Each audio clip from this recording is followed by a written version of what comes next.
Meanwhile, thousands of subpoenaed documents due today at the New Jersey State House in the bridge scandal that's rocking Governor Chris Christie's administration. This as a Christie staffer subpoenaed in the investigation is stepping down. Senior correspondent Shawn is live from our New York newsroom. Sounds like there are a lot of developments today, Eric. Yeah, Give us the latest. Today's a big day, Allison. You know that originally subpoenaed emails exposed the bridge scandal? Well, now an avalanche of more material due to be handed in at 5 p.m. today. We're told there's just so much of this stuff that some of the targets have asked for more time to hand that in. Investigators are probing why those George Washington Bridge lanes were closed in September. That apparent abuse of trust, and if embattled Governor Chris Christie had anything to do with it, which he has long denied. But the co-chairman of the special New Jersey State Legislature's investigative committee, Democratic Assemblyman John Wisniewski, tells Fox News the panel will now start poring over the newly subpoenaed evidence. Clearly, there was an abuse of power.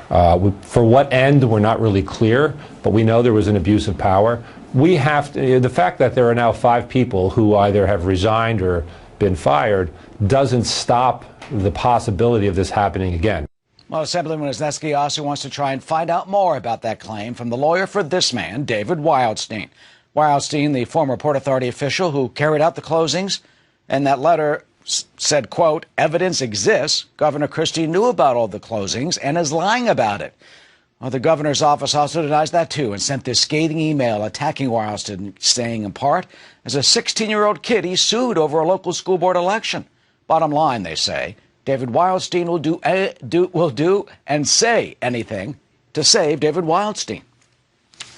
For the governor, in terms of trying to attack Mr. Wildstein's credibility, that might be relevant in terms of whatever relationship they may have had, but it doesn't answer the questions that the committee has, which is how did this happen and why did this happen, and quite frankly, what happened when somebody was 16 years old is not relevant to what happened on the George Washington Bridge in September of 2013. Meanwhile, Christie administration intergovernmental relations official Christina Arena quit her job Friday. She happens to be one of the 18 people subpoenaed. Her lawyer, by the way, says that decision to leave is unrelated to the investigation.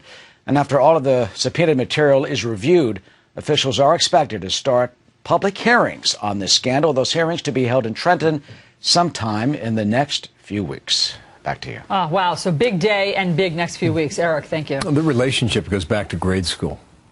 That's how long they've known each other. Yes, though, as you know, the governor said we didn't really run in the same circles. Yeah. We will see. That's right.